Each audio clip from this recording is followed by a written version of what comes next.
हाँ जी, नमस्कार सबको, राधे राधे।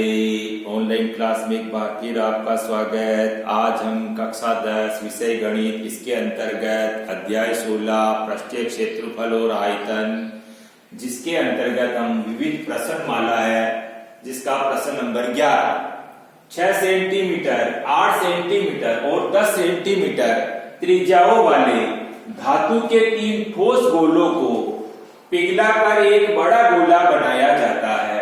इस गोले की त्रिज्या ज्ञात करो। ये आज का प्रश्न है। अब यहां भी देखो आप, सबसे पहले तो 3 धातु के ठोस गोले, जिसकी त्रिज्या एक की 6 सेंटीमीटर, दूसरे की 8 सेंटीमीटर और तीसरे की 10 सेंटीमीटर।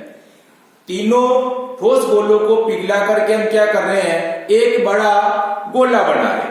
ठीक है, और हमको क्या है, उस गोले की त्रिज्या ज्ञात करनी है। अब पिघला करके देखो, यहां भी क्या है, आकृति को ढाल रहे हैं, लेकिन यहाँ 3 ठोस गोले, पहला गोला, फिर दूसरा गोला, फिर तीसरा गोला, 3 ठोस गोलों को पिघला करके हम क्या कर रहे हैं, एक बड़ा गोला बना रहे हैं। तो पिघला करके हम जब, या कहने का मतलब आकृति को ढाल कर हम कोई नई आकृति बनाते हैं, तो यहाँ हमको ध्यान में ये रखना है कि आज दोनों जो आकृतियां हैं, एक तो जो पहले वाली आकृति पिघलाने से पहले और एक पिघलाने के बाद, तो उन दोनों आकृतियों का जो आयतन होगा वो आयतन कैसा होगा, समान। पहले बात तो अपने को ये ध्यान में रखनी। अब यहाँ क्या है, 3 ठोस गोले हैं, उनको पिघला रहे, वापस क्या करें, वापस आकृति गोले के रूप में बना रहे हैं। लेकिन आयतन जो होगा, 3 ठोस गोले का आयतन और इधर एक बड़े गोले का आयतन, यहाँ आयतन दोनों का कैसा होगा, बराबर बराबर होगा। ठीक है, अब यहाँ क्या हमको ध्यान में ये रखना है, जब भी इस तरह के प्रश्न आए तो हमको ये ध्यान में रखना है कि आयतन हमको विशेष ध्यान में रखना है। चाहे बेलन की आकृति और बेलन से गोला बनावे, चाहे गोले से बेलन बनावे, लेकिन यहाँ क्या है कि आयतन हमको ध्यान में रखना। ठीक है, दूसरा, पिघला करके जब हम नई आकृति के रूप में ढाल देते हैं, तो वहां पर क्या है कि जो आकृतियां होती है, उनका जो आयतन होता है, वो आयतन कैसा होता है, बराबर बराबर, ये हमको ध्यान रखना। ठीक है, अब यहाँ भी क्या है, 3 ठोस है, गोले के रूप में आकृति, और 3 ठोस गोले को पिघला करके हम क्या कर रहे हैं, जिनकी त्रिज्या हमको अलग अलग दे रखी है, और उनको पिघला करके हम क्या कर रहे हैं, एक बड़ा ठोस गोले के रूप में ही उसको बदल रहे हैं। तो जो बड़ा गोला बना, उसकी त्रिज्या हमको ज्ञात करनी है। ये प्रश्न हमारा। ठीक है, तो सबसे पहले क्या है, पहले गोले का आयतन प्लस दूसरे गोले का आयतन प्लस तीसरे गोले का आयतन, 3 गोले ने, 3 गोले का आयतन, तो पहले गोले का आयतन प्लस दूसरे गोले का आयतन प्लस तीसरे गोले का आयतन। ठीक है, अब इसको पिघलाया और पिघला करके बराबर एक बड़े गोले का आयतन, उसको हम क्या कर रहे हैं, पिघला करके एक बड़ा गोला बना रहे हैं, इसलिए एक बड़े गोले का आयतन। अब यहाँ पर हमको सूत्र ध्यान में रखना है, गोले का आयतन बराबर क्या होता है, 4/3 पाई r क्यूब। लेकिन यहाँ हमको ध्यान में ये भी रखना है कि त्रिज्या, लेकिन त्रिज्या क्या है, पहले गोले की देखो 6, दूसरे की 8 और तीसरे की 10 सेंटीमीटर हमको दी हुई है। त्रिज्या अलग अलग आ रही, इसलिए हम क्या करेंगे, पहले गोले की त्रिज्या को r1, दूसरे गोले की त्रिज्या को r2 और तीसरे गोले की त्रिज्या को r3 के रूप में प्रदर्शित करेंगे। ठीक है, तो 4/3 पाई r क्यूब, लेकिन r1 का क्यूब करना है। ठीक है, त्रिज्या r1 का क्यूब प्लस 4/3 पाई r2 का क्यूब करेंगे। दूसरे जो गोला है उसकी त्रिज्या अलग है, इसलिए r2 का क्यूब करेंगे प्लस 4/3 पाई r3 का क्यूब करेंगे। ठीक है, त्रिज्या अलग अलग है, इसलिए पहले गोले की r1, दूसरे गोले की r2 और तीसरे गोले की r3। तो 4/3 पाई r1 का क्यूब प्लस 4/3 पाई r2 का क्यूब प्लस 4/3 पाई r3 का क्यूब बराबर एक बड़े गोले का आयतन। तो वापस क्या करेंगे, बराबर में 4/3 पाई r क्यूब, लेकिन जो बड़ा गोला है उसकी त्रिज्या को अलग बताना है, तो हम क्या करेंगे, बड़े गोले की त्रिज्या को कैपिटल R के रूप में लिख देंगे। ठीक है, तो 4/3 पाई r क्यूब, सूत्र तो ये का ही, लेकिन त्रिज्या अलग अलग है, इसलिए हमको क्या है कि इसकी त्रिज्या को अलग दर्शाना है। तो हमने क्या किया, बड़े गोले की त्रिज्या को कैपिटल R के रूप में लिख दिया। तो 4/3 पाई r क्यूब। अब देखो 4/3 पाई, 4/3 पाई और 4/3 पाई तीनों के साथ में है, तो ये क्या हो गया, हमारे पास में कॉमन हो गई। तो 4/3 पाई को कॉमन के रूप में बाहर निकाल दिया, तो हमारे पास बचा है क्या, r1 का क्यूब प्लस r2 का क्यूब प्लस r3 का क्यूब बच गया।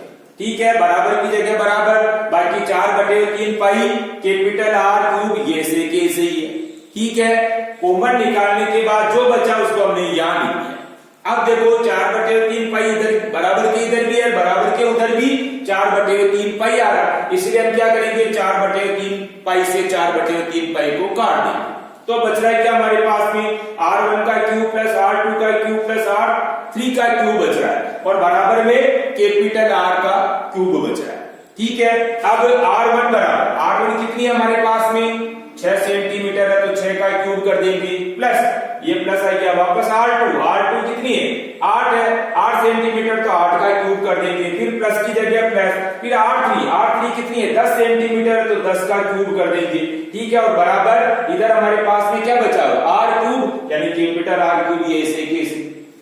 अब 6 का क्यूब, 6 को 3 बार, 6 इंटू 6 इंटू 6 चढ़ेंगे 36 और 36 संग 216, प्लस की जगह प्लस, फिर 8 का क्यूब, 8 को भी 3 बार, 8 इंटू 8 इंटू 8, 8 64, और 64 को 8 से गुणा किया तो 512, ये 512 यहाँ लिख देंगे, प्लस की जगह प्लस, वापस 10 का क्यूब, 10 इंटू 10 इंटू 10, 10 को 10 से किया 100, 100 को 10 से किया तो 1000, बराबर की जगह बराबर R क्यूब, यानी कैपिटल R क्यूब ये ऐसे कैसे। अब क्या करेंगे हम 216 प्लस 512 प्लस 1000, इन तीनों का योग किया, तो योग करने पर हमारे पास कितना आ गया 1728 बराबर R क्यूब। अब हमारे को क्या कि केवल R चाहिए, लेकिन यहाँ तो R क्यूब बराबर 1728 है, इसलिए हम क्या करेंगे आगे हम करेंगे R बराबर R क्यूब आ रहा है, तो हम करेंगे R बराबर, अब R बराबर क्या हो जाएगा 3 रूट 1728, यानी 1728 का हम क्या करेंगे घनमूल निकालेंगे।